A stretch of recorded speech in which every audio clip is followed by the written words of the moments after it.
Guys, स्वागत है आप सभी का द इलेक्ट्रिकल्स गाइड के यूट्यूब चैनल पे। तो आज हम आप सभी को बताएंगे कि सब स्टेशन में मंथली कौन कौन सी चेकलिस्ट को फिल किया जाता है।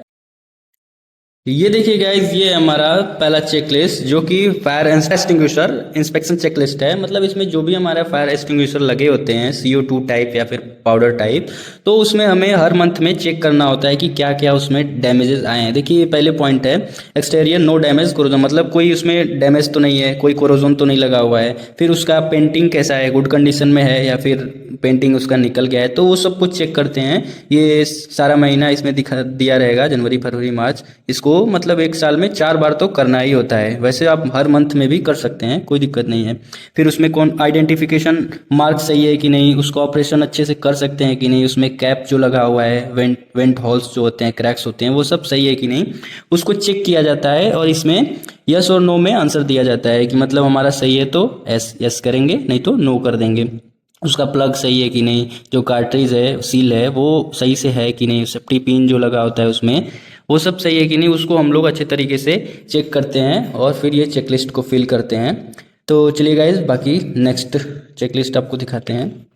ये है हमारा फर्स्ट एड का। अब मान लीजिए आपके सब स्टेशन में जितने भी फर्स्ट एड बॉक्स हैं, उसको भी आप मंथ में एक बार चेक करेंगे कि जो जो उसमें सामान रखा हुआ है वो उसमें अवेलेबल है या नहीं। अगर नहीं है तो लाकर उसमें दोबारा फिल करेंगे। तो अब इसमें आई वॉश बॉटल है, स्टरलाइज ड्रेसिंग है, मीडियम लार्ज और स्मॉल, उसके बाद एंटीसेप्टिक क्रीम है। तो इन सबको चेक करते रहेंगे, कितनी क्वांटिटी है उतने क्वांटिटी में उसमें है, अवेलेबल है या नहीं। उसका एक्सपायरी डेट क्या है उसको फिल करेंगे। और फिर यहाँ पे रिमार्क्स में अगर कोई दिक्कत है तो उसको उसमें प्रॉब्लम्स को लिख देते हैं। आपका जो जो सामान है, सीजर है, रोल ऑफ एडेसिव प्लास्टर है, टर्निकेट है, सुटेबल स्प्लिंट है, तो इन सबको हम चेक करके इस चेकलिस्ट को फिल करते हैं। तो इसी प्रकार से नेक्स्ट चेकलिस्ट है, मान लीजिए ये डाइलेक्ट्रिक हैंड ग्लव्स, जो भी हम लोग हैंड ग्लव्स यूज करते हैं 33 kV के लिए या फिर 400 kV के लिए, तो उस पर भी हम लोग चेक करते हैं कहीं कोई कट तो नहीं लग गया है या फिर वो कोई कीटाणु वगैरह काट दिया या फिर चूहा भी काट देता है। उसकी भी एक्सपायरी डेट होती है, 1 साल तक वैलिड होता है। ये सब फिल करके अपने साइट का नाम देंगे, फिर डेट ऑफ इंस्पेक्शन, किस डेट को कर रहे हैं, मैन्युफैक्चरिंग डेट उसका क्या है, तो ये सब फिल करके अगर सही है तो सेप2 यूज कर देंगे। अगर मतलब कोई रिजेक्टेड माल है तो उसमें रिजेक्टेड कर देंगे।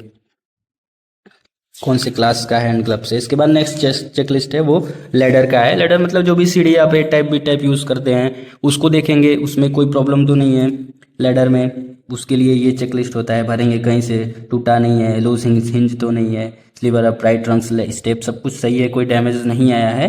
तो उस प्रकार से इसकी भी चेकलिस्ट होती है, उसको फिल करते हैं हम लोग। तो मान लीजिए हर महीने करते हैं, मंथली।